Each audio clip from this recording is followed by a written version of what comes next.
Nais kong bumangon sa pangungot ng kahapon. Alaga ko sa bukirin, palaging sakitin. Baboy, kambing at inahin, kulang sa vitamins.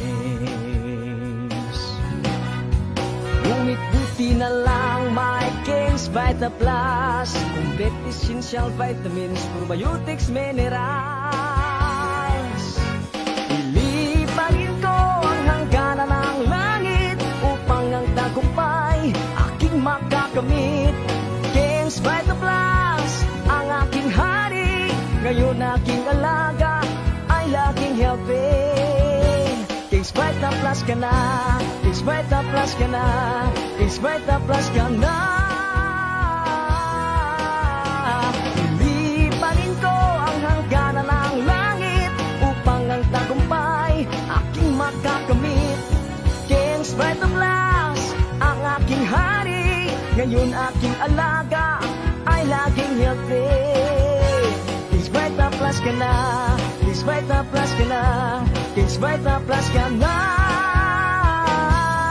King's Vita Plus ka na, King's Vita Plus ka na, King's Vita Plus ka na, King's Vita Plus ka na.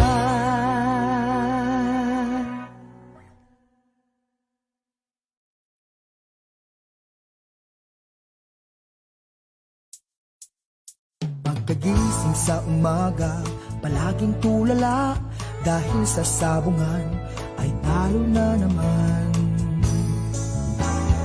Pare, huwag problemahin dahil problema mo'y sasagutin. Pare, manok mo'y painumin ng intenso panalo.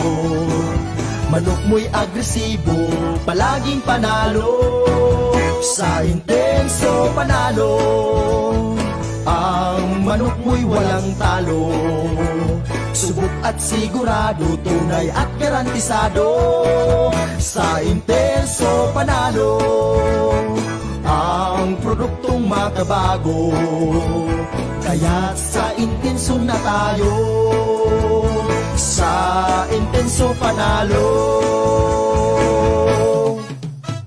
Ang manok mo na pula, siguradong ubra. Kumpletong vitamina, tsak panalo ka. Plus Power Stag Premium, sagana to sa calcium, minerals, zinc at protina. Intenso panalo na tayo, sa intenso panalo. Ang manok mo'y walang talo.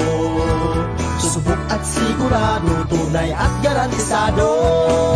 Sa intenso panalo, ang produktong makabago.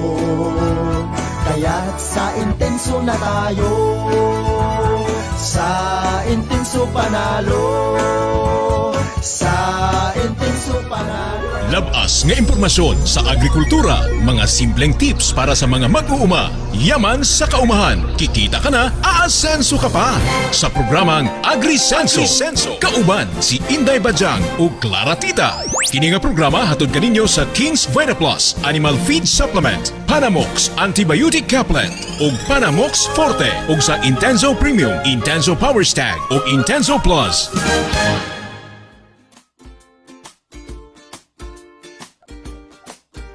Hi everyone! Ayan, magandang Tuesday ng hapon po ulit. Pasensya na, ayan. It's Inday Bajang for AgriSenso. Sorry, hindi natin kasara si Clara today. It's because she's not feeling well. Ayan, di ba? Kasi nga medyo pangit talaga yung weather natin na paulan-ulan, napakalamig, tapos biglang iinit, and all, tapos bigla na namang uulan, and all. So really, colds, cough, and gano'n, it's very common. So, dose yourself with more vitamin C, ayan. And dapat, relax and chill. Huwag masyadong magpa-stress para di agad tamaan ng sakit. Ayan, kung saan man po kayo ngayon, mga viewers natin, Luzon, Visayas, and Mindanao, daghang salamat. Maraming salamat po sa inyong panunood. Ayan, isang oras na naman po ng ating chikahan ngayon. Mga good news with regards sa mga balitang agrikultura at mga tips maya-mayang konti po iyan. Syempre, sa mga friends po nating nanonood sa atin, invite po natin kayo. Baka may mga tanong kayo. Ayan, meron po kayong mga queries or what. Ayan, huwag po tayong mahiyang mag-chat or mag-PM po. Or i-comment nyo po sa baba ng ating Facebook Live video ngayong hapon. So ano bang meron ngayon? Ano bang latest sa ating mga balita? Parang it's about may lindol yata earlier or kaninang mga around 5:30 somewhere sa may I just forgot the place. Was it Camarines ba yun? Parang nagsuspend nga sila ng klase at trabaho on their tawag nito sa kanilang government offices because of that lindol. Medyo ano rin siya, medyo malakas-lakas ng konti. It's Camarines Norte. It's 5.3 pero an hour after yet or 30 minutes after naglabas ng balita ang PhilBox, parang ibinaba nila to 4.8 magnitude yung lindol sa Camarines Norte. So ingat tayong lahat. We already know what to do during this time. Yung mga may lindol, duck, cover, and hold as much as possible. Iwasan na magpanic. I just don't know kung talagang posible ba yan. But really, of course, when you feel na parang, di ba? Yumayanig na yung mga lupa and all. Andun talaga yung tensa, talagang tatakbo ka. That's really the first impression or the first thing na papasok sa iyong isip. But anyway, ingat po tayong lahat. So far, wala namang naibalitang may mga medyo grabing epekto ng lindol or what. So, ayun. So, let's keep on praying na wala nang mga ganong kalamidad and all. Syempre, prayers as well. Ay, yung aeroplano from Nepal na nag-crash yesterday. It was very sad na kung nakita niyo po yung Facebook live video ng isang pasahero na he was so happy taking videos na parang palapag na yung plane and suddenly biglang nag-crash and all. And wala pong nabuhay sa lahat ng 78 na passengers of that plane. So it's very sad. Life is very uncertain and really anything can happen. So kaya nga lagi nating sinasabi, always give the best of what you can give sa kada araw natin dito sa mundo. Ayan. So ayan, dito na po tayo sa ating Agri Balita friends. Huwag na nating patagalin pa. Of course, ito po ay isang good news, especially sa mga durian growers po natin. Ayan, it's because durian export deal sa China ay pinaghahandaan na ngayon ng Department of Agriculture. Di ba remember, may balita tayo last week with regards sa mga durian growers natin dito sa Davao region kung saan they were encouraged na magpatubo o magtanim ng mga puyat na variety ng durian. Bakit? It's because hindi siya ganun ka lakihan, tamang-tama lang kanyang laki pag nagba-branch out siya, and that would be better kasi nga mas makapagtatanim ka ng maramihan. So right now, ayan, hawak ng durian production sa bansa para makatugon sa demand ng Chinese market. Kaugnay nito, inatasan na ni Yusek Panganiban ang mga regional director na tukuyin ang mga potential areas para sa expansion ng durian production. Pinasusumiti na rin ito ng financial plans para sa durian export. Ay, nakaka-happy. So kung hindi na lang Davao region actually, pwede na siya sa iba't ibang part of the Philippines. They can start producing more durian para ma-attain natin ang demand ng country which is China, which is yan po ang ating kapartner for that export deal. So it's a good news. At least di na mahirapan yung mga durian growers natin dito sa Davao City or sa Davao region or to neighboring cities where they can send their products, di ba? Meron nang nakaabang na market. Ang gagawin na lang is probably the government will tap them to provide the products para sa maramihan na supply na kailangan para sa China. So just imagine fresh products of durian ang i-import. Ay, ka-happy, diba? So we look forward na aside sa Mindanao, which is dito mostly galing yung mga durian, we can also help out other farmers. That's another alternative for them in Visayas and Luzon to have that market ng durian. Para naman hindi na masyadong mahal ang mga durian dyan sa Luzon, at least dyan na sa kanila talaga galing, hindi na manggagaling sa Mindanao. But anyway, it's a good take for everybody. It's because at least aside from that one, hindi lang mga durian farmers from Mindanao or Davao region ang makikinabang, kung saan may iba pa mga farmers na possible baka pwede pong makapagtanim ng mga durian sa kanilang mga lugar. Ayan, uptik mga durian adik. At yan po ang ating Agri Balita ngayong araw mga friends. Ayan, doon po tayo sa ating Agri Unique Chika kung saan para po ito sa mga friends dating may alagang mga baboy. Ayan, makinig ha, or mga nagpaplanong mag-alaga ng baboy. Anyway, ano ba daw ang dapat gawin kung magpapalit ng brand at stages ng feed sa pagkain ng baboy? Isa ito sa pinaka-tawag nito, one of the adjustments you do with the pigs, especially for the first 3 months, based on our experience sa same feeds yan.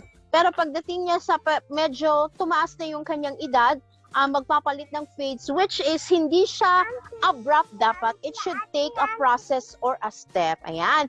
More of that one sa tips po natin ngayong hapon sa ating Agri Unique Chika. Kawawa naman po guys ang ating mga baboy kapag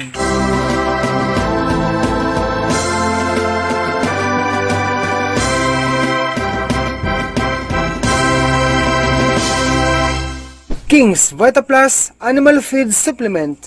Hi guys! Magandang hapon po sa inyong lahat. Sa video na to guys, ito po guys, ang tanong ni Kabayang Mariatis Dimple. Sir or Kuya Dudong, paano po ba maglipat ng brand ng feeds sa ibang brand para iisang brand na lang ang bibilhin ko? Hindi po ba masisira ang tiyan? Si Ate Maritis po ito from Mindanao. Salamat po. Daghang salamat Kabayang Maritis Dimple. So guys, ito po, direct to the point tayo. Alam nyo guys, mga beginners dyan ha, take note po. Ako po ay magbibigay ng mga simpleng salita regarding po sa ating topic ngayon. Kung talaga bang paano ang pagpapalit ng anumang klase ng brand ng feeds or anumang stage ng feeds ang inyong gagamitin. Beginners, ang video na ito ay handog ko po para sa inyo at sa mga bihasa dyan, mabuhay po kayong lahat. Okay beginners, meron akong sinulat dito na starter and grower, no?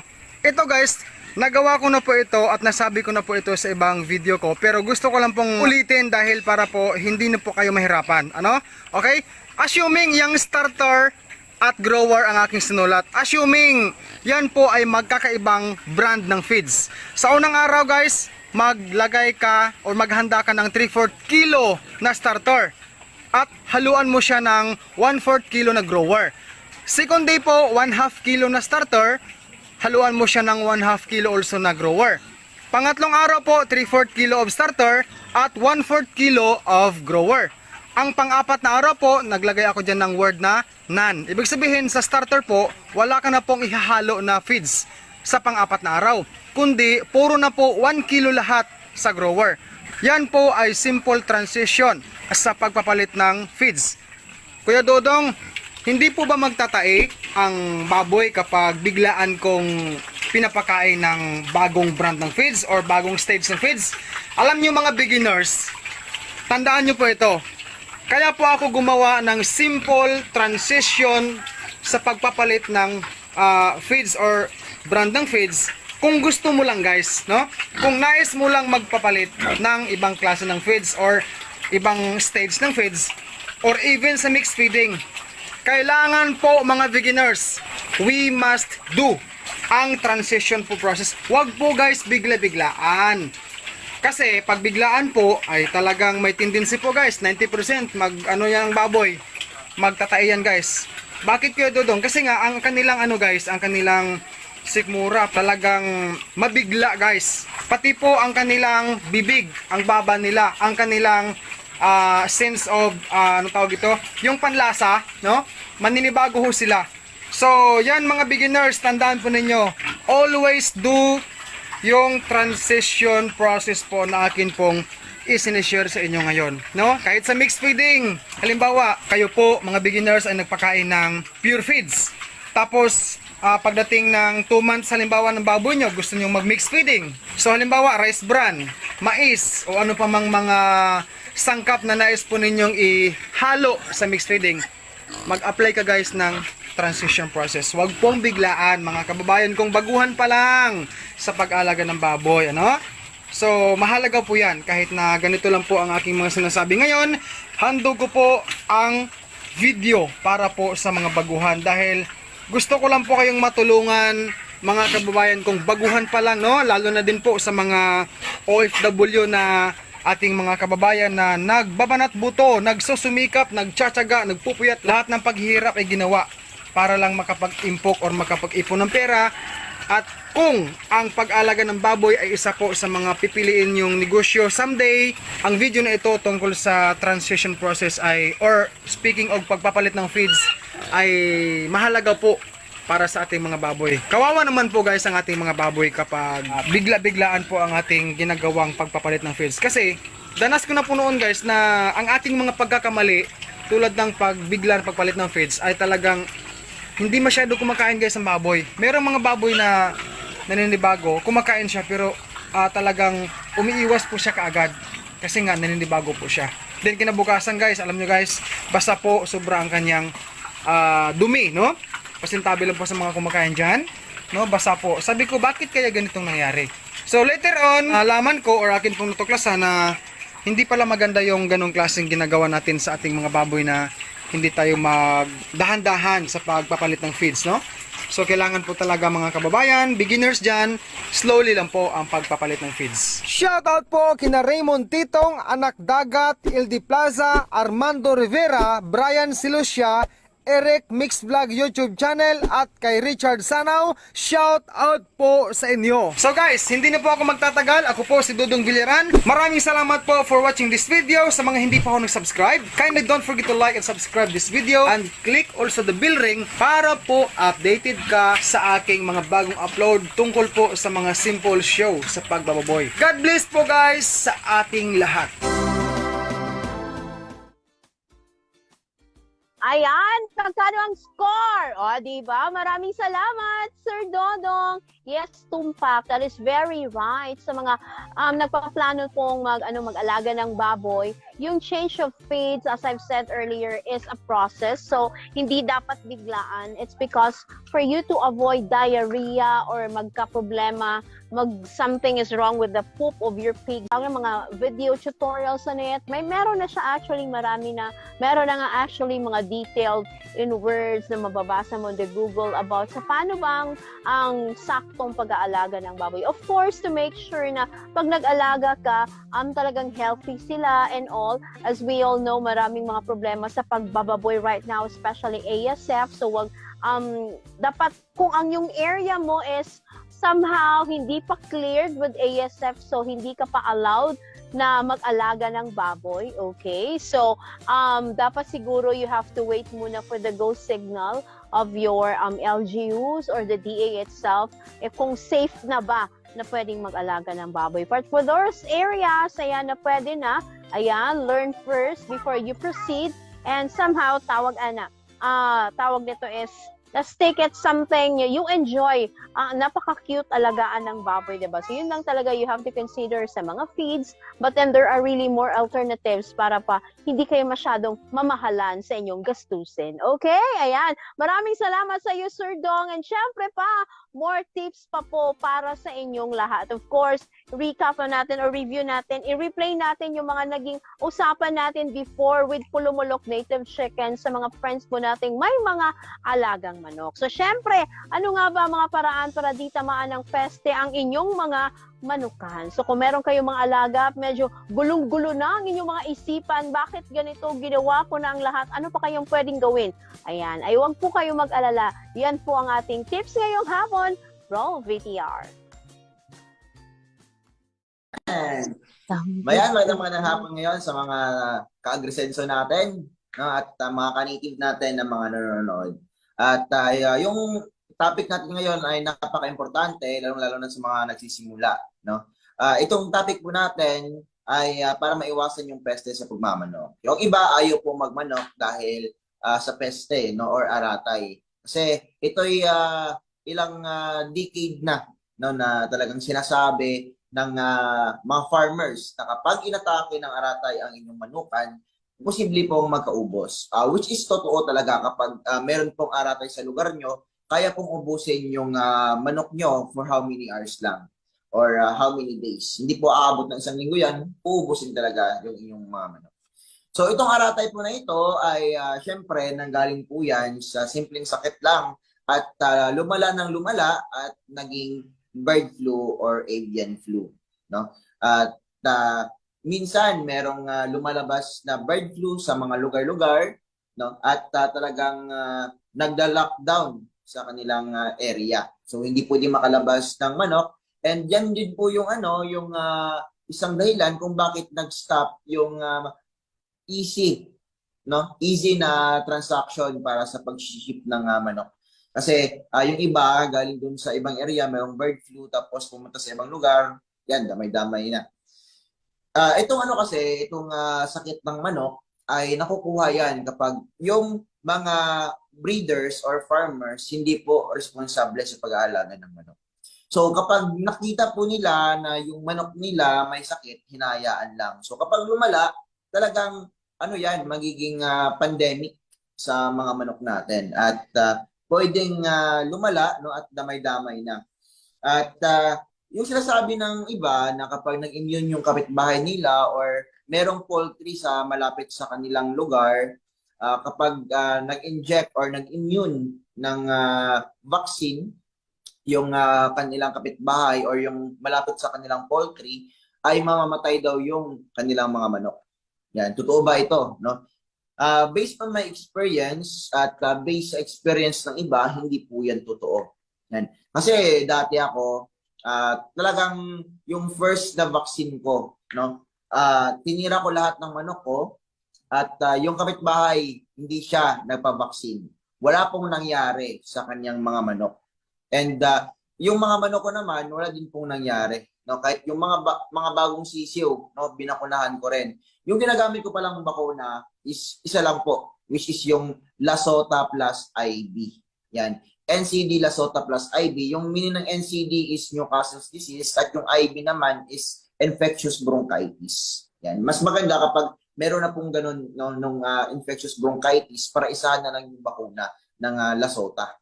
Yan. So para po ito sa avian flu or bird flu or tinatawag na aratay. Yan. So hindi po to 100% na mabubuhay yung mga manok nyo kapag dumating yung aratay sa inyo. Siguro sabihin natin 90%. Yan. At least meron pong panangga yung ating mga manok. Yan. So paano nga ba ito magiging 100% na hindi po matamaan yung inyong mga manok ng bird flu, avian flu or aratay? Dapat po responsable kayo sa pag-aalaga, which is kapag meron kayo nakitang manok na nagkasakit, yan, gamutin nyo agad. Yung ginagamit kong gamot sa ating mga manok, no, halimbawa mga malalaki, yan. So kapag hindi po gaanong malakas yung or katindi yung kanyang sakit, yung ginagamit ko sa kanya kapag malaki na siya is Panamox tablet. Yung Panamox tablet po kasi may amoxicillin, tylosin, and paracetamol. So 3-in-1 yung ating paracetamol, yung ating Panamox caplet. Yan. So kapag hindi po yan nadala sa Panamox caplet, which is yung 3-in-1, gagamitin ko na ng aking pinaka-effective na gamot, which is yung Panamox Forte. Yung Panamox Forte po, 4-in-1 po yan, amoxicillin, tylosin, paracetamol, katulad din po ng Panamox caplet. Kaso nga lang itong Panamox Forte, sabi ko nga kanina, 4-in-1, kasi meron itong carbo system. So ito yung napaka-effective po na kapag kahit may kuraysa yung manok mo within 5 days to 1 week lang gagaling na. Kapag hindi po malalang sakit, na siguro nasa 2 to 3 days lang gagaling na po yung manok nyo. Napaka-importante po niyan na hindi po lumala yung sakit. No? Kasi yung ibang sakit na katulad ng sipon, nag-uumpisa kasi yung sakit ng manok sa sipon, yan, ganyan, tapos lumala ng lumala, maging bird flu or coryza, yan. So talagang pwede po talagang mamatay yung manok nyo, no? Or maubos yung manok nyo. Yan. So bakit nga ba isang vaccine lang yung ginagamit ko, which is yung NCD Lasota plus IB? Yan. Dito kasi sa akin, kapag gumamit ako ng 5-in-1, pangkalahatan na. Kapag gumamit ako ng 5-in-1 vaccine, may 5-in-1 vaccine, lahat na ng halusakit, no? Nandun na sa isang vaccine na yun. Yan. And bakit nga ba hindi ako gumagamit ng 5-in-1 vaccine? Kasi kapag nagbakuna ako, lahat-lahat na po yan, no, pang-isahan na. Pati yung mga bagong pisa, talagang binabakuna ko yan. At saka kapag gumamit ako ng 5-in-1 vaccine, hindi po kakayanin ng mga bagong pisa ng mga sisyo or mga day-old na sisyo yung 5 vaccine sabay-sabay. No? Kaya yung aking binabakuna dito is NCD Lasota plus IB lang. Isa lang po, once a year. Kasi stressful din po yung ating pagbabakuna. So kapag gusto nyo hindi ma-stress yung inyong mga alaga, ah, anti-stress, no? Need po nila ng vitamins. So yung vitamins na ginagamit ko is Intenso Plus. And Intenso Plus, no, pangkalahatan na yan. Yan. Pwede kasi yan sa CCU and pwede din po sa mga malalaki. At syempre, meron tayong King's Vita Plus. Dalawa yung ginagamit kong vitamins. At itong mga ano na to, itong mga vitamins na to, hindi lang po to nakakatulong para mawala yung stress ng ating mga manok kapag nagbakuna tayo. No? At ito yung nakakatulong din para lumakas yung immune system ng ating mga manok. Kaya hindi sila madaling dapuan ng mga sakit. Dahil dito sa mga vitamins na ito. Dahil lumalakas yung kanilang resistensya at saka immune system. No? At talagang hindi po madaling magkaroon ng aratay. So ito po yung paraan para magiging 100% sure na hindi kayo matamaan ng aratay or peste. No? Magbakuna kapag may sakit, gamutin agad, pero mas maganda bakuna plus vitamins para mas malakas yung immune system nila, matibay, plus may bakuna na. Yan, ganyan po yung sekreto. Yung iba naman kasi natatakot talaga, no? Yung ibang natatakot sila mag-alaga, yan, kasi talagang kapag may aratay or nagbakuna yung kanilang kapitbahay, ay sure talaga na mamamatay po yung manok nila kapag hindi sila nagpula. Hindi po yan totoo dahil may vlog na po ako para dyan. And isa po ako sa napapatunay talaga. No? Ginawan ko yan ng video na yung ibang manok ko, hindi ko binakunahan. Tinasting ko talaga. Pinakita ko sa mga nanonood, no, na talagang hindi yun totoo. Yan. At buhay na buhay pa rin hanggang sa ngayon. Malakas pang mangitlog. Yung hindi ko nabakunahan na manok. Yan. So, bakit nga ba once a year lang ako nagbabakuna? Yung bakuna po kasi, nagbabaksin niya, nag-expire yan within 6 months, 7 months, depende po yan sa brand. Nakakapagod din po kasi mag-vaccine and syempre, yung mga alaga ko, trust talaga ako dyan sa kanila kasi nga, gumagamit ako ng aking mga pangmalakasan na products. No? Vitamins, gamot, yan. So, itong mga manok natin sa ngayon ay masasabi ko, no? Hindi naman talaga 100% na wala na magkakasakit. Kaya ginagamot natin agad. So yun na naman yung sikreto sa pag-aalaga, no? At wag po kayong matakot na mag-vaccine. Yung vaccine pala is mabibili sa halagang 400 to 500 pesos. Available po yan sa mga agrivets at gumamit na po kayo ng ganyan kung marami na yung manok nyo. Pero kung konti lang naman yung manok nyo, masasuggest ko lang sa inyo para hindi kayo mamahalan, bumili na lang kayo ng vitamins or gamot, no? Kapag masama yung panahon, gamutin nyo agad, which is yung Panamox Forte and Intenso Plus. Yan. And Panamox Tablet. Talagang makakatulong yan para sa inyo. Yun lang po, ma'am. Ayan, thank you so much, Pulamulok Native Chicken, sa iyong very interesting na topic ngayon. Most especially na halos lahat ngayon, lalong-lalo na doon sa, I think, sa mga areas na affected po sa ASF or African Swine Fever, naghanap na yan sila ng alternative na pagkakakitaan, yung aalagaan nila na hayop, which is yung pagmamanok. Closely to that, yung mga inaalagaan nila, from baboy to manok. So, ayan, thank you, sir. Parang yung aratay, syempre parang yung aratay na term is parang, ano ba yan siya, sir? Tagalog ba yan siya? Or dito lang sa Mindanao? Ano yan, ma'am? Parang sa Mindanao, tinatawag yan minsan peste, atay, or aratay. Ayan, aratay. Ano yun, sir? General term ng sakit ng mga manok? Yung aratay, ano po yan, ma'am? Bird flu. Okay. I see. So, it's bird flu. It's the other term. So, parang yun ang common. Kasi naririnig ko yung aratay, naririnig ko yung bird flu. So, it's the same. So, isa lang talaga sila. Yes po, isa lang po. Ayun. So, just for the information of everybody, sir, kung meron kang manok and somehow they experience aratay or bird flu, ano po yung usual na symptoms you see sa mga manok? At least you are aware na, uy, parang may ano yata itong manok ko, ha? May Oo, natamaan diba? ng At least, peste. they know already what to do. Anong pwedeng actions for them? Pwede lang Kapag may aratay, ma'am, talagang mapapansin nyo yung mga dumadapon yung manok sa kanilang pahapunan ay nahuhulog na lang, no, namamatay. Parang wala na masyadong symptoms, mabilis lang po yan, kakalat, at uubusin talaga yung mga manok mo. So, yung masasuggest ko lang dyan sa may mga aratay i-try nyo lang po ng antibiotics, which is yung Panamox Forte. Kasi matibay po yung Panamox Forte. Di ba pag bird flu, sir, tinamaan ng isang manok, parang automatic din yung mga kasama kakatayin din? Yes, ma'am. Talagang ganyan. Pero ano naman, yung minsan may nakaka-survive po, which is yung mga malalakas ng immune system, hindi po madaling dapuan ng sakit. No, kaya nga in-advise ko sa kanila na kapag gusto nyo hindi madaling dapuan ng sakit yung manok nyo, mag-vitamins po tayo. Ayan. See. Day, merong nag-comment ito mula kay James Basco. Sabi niya, Newcastle disease, aratay, dungoy, or peste. Yan siya, Newcastle disease. NCD, yan yung mga Yeah. ibang term din doon, lalo na English, 'di ba? So yun din yung isa sa mga alam o kilala ng ating mga chicken breeders ngayon, yung NCD or Newcastle disease. Ayan. Sir, speaking of Newcastle disease or itong sinasabi natin na peste, merong tanong po dito. Umiikot yung kanilang ulo, yung ibang pang symptoms niyan is yung ano nila, yung mata nila nawawala na yung yellow, no? Puro itim na lahat. Puro Yan, itim. Yes, yun po yun, no? Tapos yung ulo niya umiikot. Ay, ulo. Umiikot? Yes po, umiikot yung ulo. Parang 360. 360? Ano po, kawawa naman. Ayan. So, yan yung siya most likely sa mga sisiw, sir, di ba? Sa mga sisiw, gano'n. Yes, ma'am, pwede po. Yun po yung mangyayari sa lahat ng manok. Pero meron bang cases, sir, na nagka-NCD or...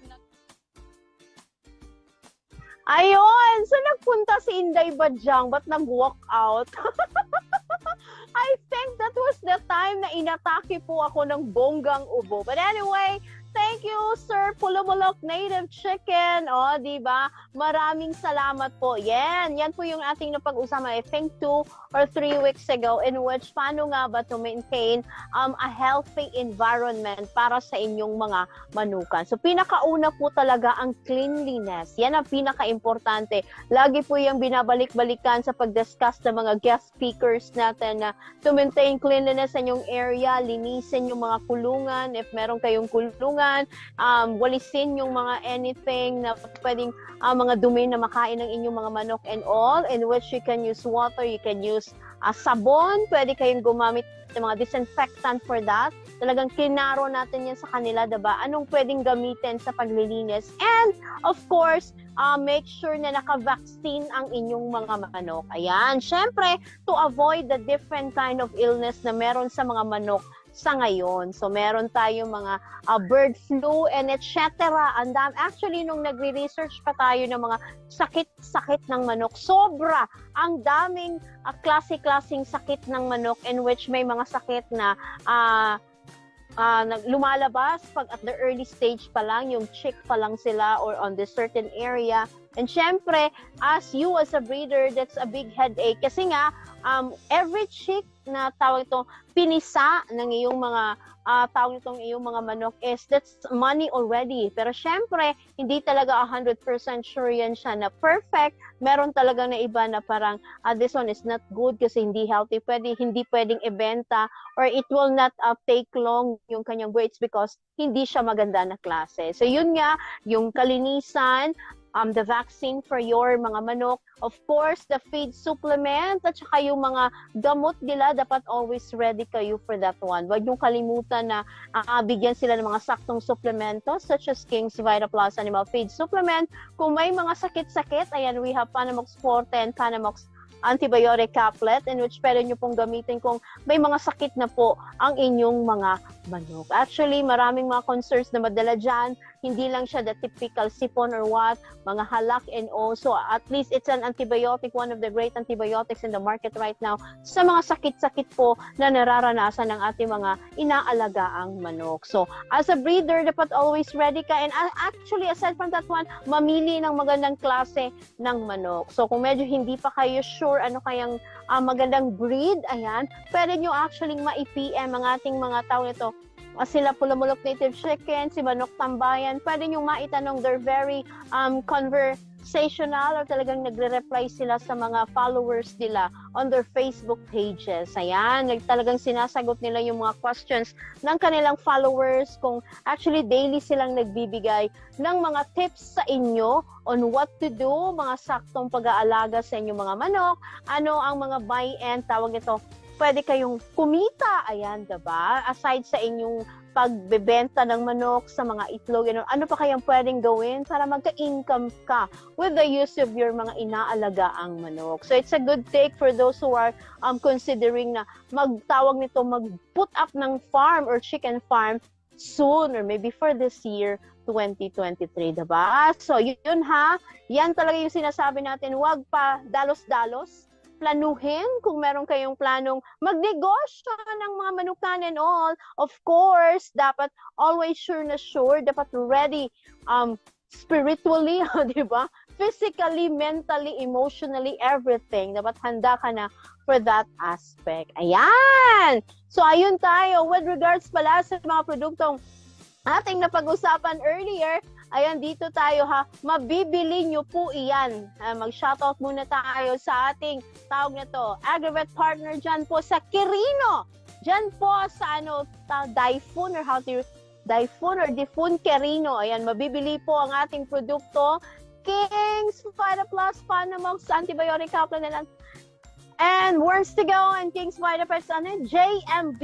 Ayan, Agri Supply sa Difun or Difun Quirino. While sa Madela Quirino, andyan po tayo sa Nadyahan Enterprises and MSK Agrivet Supply. Ayun. So, yan po yung iilan sa mga tindahan natin so far for now at Quirino. But we are now available actually Luzon, Visayas, and Mindanao. And gaya nga po ng sabi natin, kung baka naubusan kayo sa inyong mga suking stores, pwede tayo maka-order via cash on delivery, cash on pickup sa LBC. So, paano po yan? Ayan po yung nakikita sa inyong mga screens. Ayan. I-message nyo lamang po ang ating page, King's Vita Plus and Well Feed Supplement, for your orders. Basta merong mga LBC branches to your area, walang problema. Ma-accommodate po natin ang inyong COD at COP. Or, pwede kayong mag-via Shopee. Ayan. Si Shopee naman, ayan, that's COD, cash on delivery. Ayan, hanapin nyo lang po ang KBM Agrivet Lines. Diyan po yung tindahan natin. Mag-add to cart kayo and check out agad-agad. Ayan, may mga sales sila ngayon for the Chinese New Year on the 22nd. So, ayan, wag nang patagalin na, wag nang patumpik-tumpik pa. Mag-order ka na, of course. And, syempre, abangan yung mga around a week. Deliver na yan sa inyo, door to door. O, diba? So, wala na talagang pagod. Hindi ka na ma-stress if ever man nga naubusan yan sa inyong suking store, sa inyong lugar. Paabutan na lang, ayan, ang inyong order via Shopee or via LBC. Ayan, advance Kong Hei Fa Choi. Ayun, with Chinese New Year na pala on the 22nd. So, merong event ang Davao City for sa pagsalubong ng Chinese New Year this 21. Diyan yung yata sila sa Magsaysay Park o Rizal Park ba yun? Or something, it's a park here in Davao. So, let's participate! Let's celebrate! Ayan, Chinese New Year. Actually, ang mga in-check kasi ay may malaking factor sa ating mga Pinoy. It's because they were ones of the first, tawag nito, ilan sila sa mga unang tao sa Pilipinas aside sa mga Spaniards, diba? So, bago pa dumating yung mga Spanyol, may mga inchik na. So, if you can notice, maraming mga chinito and chinita sa atin kasi nga may mga dugo, most of the Pinoys before ng dugong incheck. Ayan, and sila din po yung mga tao ito more into the barter trade and everything. That's why, kaya may mga Pinoy talaga na masyadong negosyante. O, di ba, negosyante. They're into business talaga. So, what holds for us for the year 2023 for the Chinese astrology? It's the year of the rabbit. Kakain na siguro ko ng rabbit this year, charot. But anyway, ano kayang pwedeng mangyari sa atin for this year? Whatever it happens, good or bad or whatsoever, huwag po natin kalimutan na mag-pray. Of course, we offer our year and the next few years to come to God, diba? Yan yung pinaka-importante. Kahit na siguro ilang klaseng mga anik-anik na pangpaswerte ang ilagay mo sa iyong katawan, lahat ng bracelet, lahat ng mga sing-sing, mga kulay pula, gold or what, tapal nyo na po sa inyong mga dingding. Still, But if you're not working for your success, wala pa rin. So dapat sabayan din natin ang pag-push ng ating sarili with prayers, aside sa mga anting-anting o ano ba yung mga anik-anik na sabi nila ay nagpapaswerte sa atin. Okay, so ayan na. Yun siya. Ayan. So natapos na rin po ang ating chikahan galore, no? Sana okay na si Clara bukas. It's so hangak. Ayan. Get well soon, Day! At sa lahat ng mga medyo not feeling well right now because of our weather na masyadong OA na ang ulan and all. Amping ang tanan, take care po sa mga lugar na bahain at nila-landslide because nga masyado nang malambot ang lupa due to the continuous rain we had for almost 2 weeks already. Ayan. So bukas po ulit sa ating chikahan with regards sa agrikultura at iba pa. Maraming salamat po. Ito po ang AgriSenso at ito po ang iyong lingkod, Inday Badjang. Have a blessed na hapon sa tanan. Maraming salamat.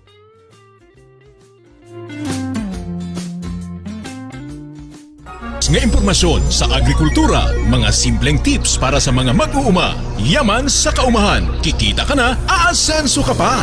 Sa programang AgriSenso, kauban si Inday Badjang o Clara Tita. Kini nga programa hatod kaninyo sa King's VitaPlus Animal Feed Supplement, Panamox Antibiotic Caplet ug Panamox Forte ug sa Intenso Premium, Intenso Power Stag ug Intenso Plus. Pagkatapos ng kapon, binaon ako sa hamon. Nais kong bumangon sa pangungot ng kapon.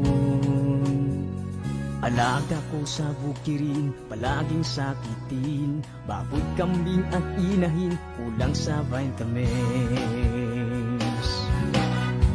Ngunit buti na lang may King's Vita Plus. Complete essential vitamins, probiotics, minerals.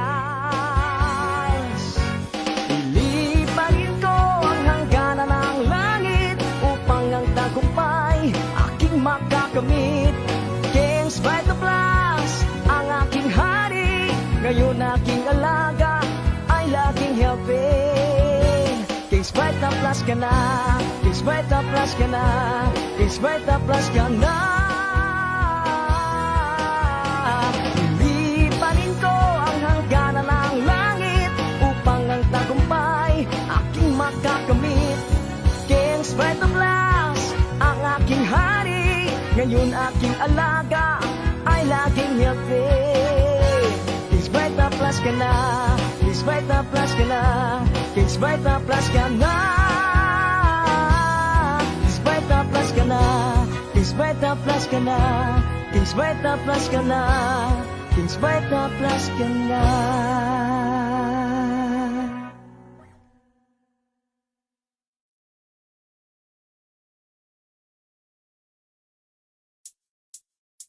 Pagkagising sa umaga, palaging tulala dahil sa sabungan ay talo na naman. Pare, huwag problemahin dahil problema mo'y sasagutin. Pare, manok mo'y painumin ng intenso panalo. Manok mo'y agresibo, palaging panalo. Sa intenso panalo, ang manok mo'y walang talo. Subok at sigurado, tunay at garantisado. Sa intenso panalo, ang produktong makabago. Kaya't sa intenso na tayo, sa intenso panalo. Ang manok na pula, siguradong ubra. Kumpletong bitamina, tsak panalo ka. Plus Power Stag Premium, sagana to sa calcium, minerals, zinc at protina. Intenso panalo na tayo, sa intenso panalo. Ang manok mo'y walang talo. Subok at sigurado, tunay at garantisado. Sa intenso panalo, ang produktong makabago. Kaya't sa intenso na tayo, sa intenso panalo, sa intenso panalo.